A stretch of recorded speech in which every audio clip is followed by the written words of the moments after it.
with every slash being a declaration, every counter an execution, and every monster is just another dance partner, waiting to be outclassed. If you're here to mash buttons and pray, you've got the wrong weapon. But if you're ready to wield the blade like a master, turn every fight into a highlight reel, then it's time to sharpen up. What's up guys, my name is SnyperSama, welcome back to the channel. In today's video, we are going to be breaking down the longsword in Monster Hunter Wilds. If you want to counter, you want to fill those anime protagonist dreams, stick around. That being said, let's get into today's video. Alright, let's start by prefacing the core mechanics and how the longsword works. The longsword is all about rhythm. You build meter, you control space, and you unleash devastating finishers. It is all about the flow. If you can master the flow, though, you'll be untouchable. Okay, first up, we're going to go ahead and start with basic combos to get the game rolling. So, if you look in the top left, you can see right below my sharpness is this little sword icon. That sword icon is called your spirit gauge. You obtain spirit gauge by doing basic attacks. For me, it's left click. You can see that my bar is now completely full with yellow after 4 slashes. Now, however, we need to raise that gauge. It will slowly deplete over time, so you need to do it quickly. So how we're going to do that is my side mouse button.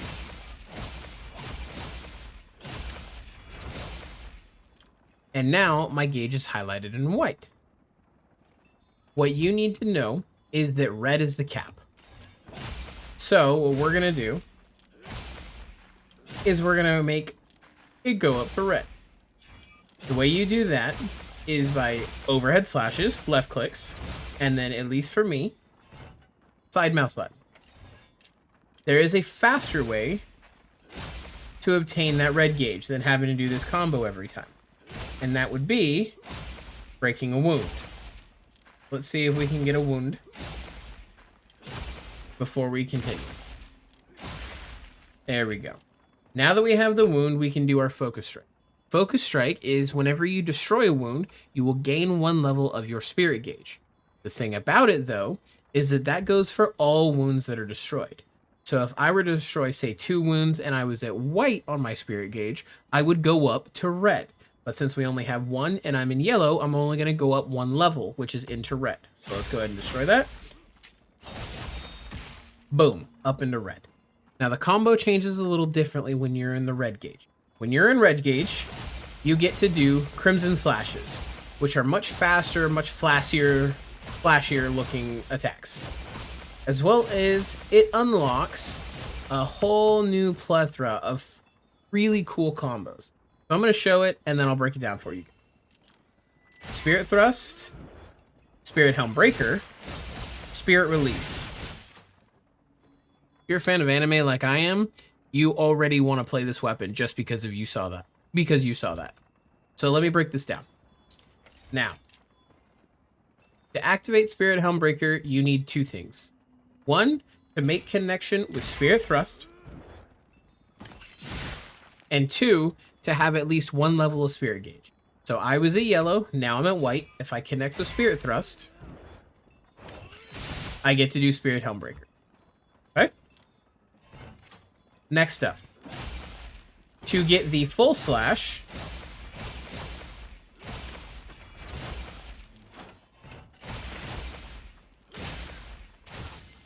you need to be up at red gauge. So we're going to go ahead and go all the way back up to red.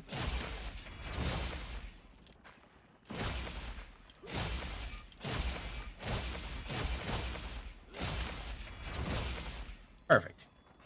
Now that I am at my red gauge, I have access to, after the Spirit Helm Breaker, the next part of the combo. Spirit Thrust, Spirit Helm Breaker, Spirit Release. Okay? Every time you do a Spirit Helm Breaker or a Spirit Release slash, you will lose 1 level of your gauge when it connects. So, be wary of that because you want to stay in your red gauge as long as humanly possible. It is going to give you the most bang for your buck, is going to do the most damage.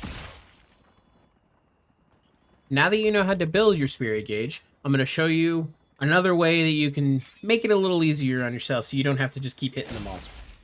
So, what we're going to do is we're going to go into our special sheath. For me, it is side mouse button and space. What this is going to do is going to allow me to do one of two moves. EI slash, which is slowly going to build my spirit gauge. You can see it regenning little by little, as well as EI spirit slash, which works as a counter. Now, you're sitting there asking yourself, Sniper, what do you mean counters? Well, let me show you. First up, we're going to talk to our buddy Luke, and we're going to adjust the dummy.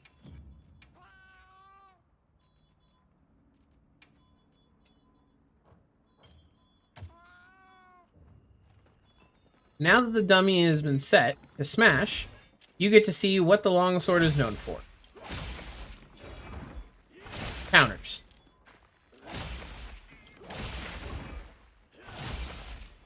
Counters are an integral part of the longsword. Basically, what it does is you go into a Foresight slash or a special sheath EI slash, and you are able to counter like that. Countering is very nice because it lets you build your gauge even faster when you do follow-up attacks. You do not need to do a full Spirit Blade combo to level your gauge. All you need is to make connection after a successful counter. And the way you know how you counter is the screen flashes just like that. See how everything kind of slows down? Right there, there was nothing. However, if I go back up and do it, nothing. One more time.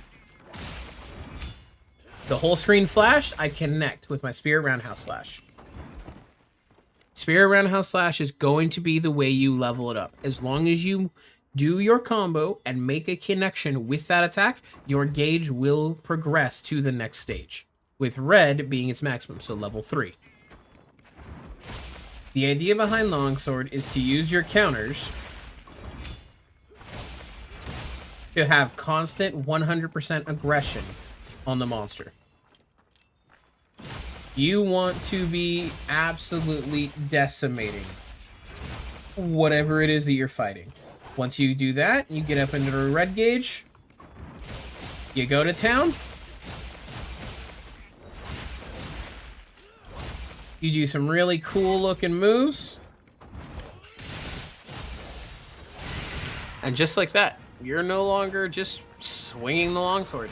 You're a master, carving your own legend, one counter at a time. Make sure you guys are countering, make sure you guys are dodging, make sure your red gauge stays up to full, and you'll do fine. The longsword is very beginner friendly. The only thing difficult about it is learning the monster patterns, which doesn't come down to the weapon. It comes down to you understanding what the monster's doing. So, I encourage you guys to put your skills to the test. Try a counter-only run. See how you do. It's how I was able to get decent with it, and I highly recommend you do the same. That being said, go out there, sharpen your blade, and let the monsters know this world belongs to the sword. More specifically, your sword. Don't forget to like, don't forget to comment, don't forget to subscribe, and I'll see all of you in the next one. Farewell.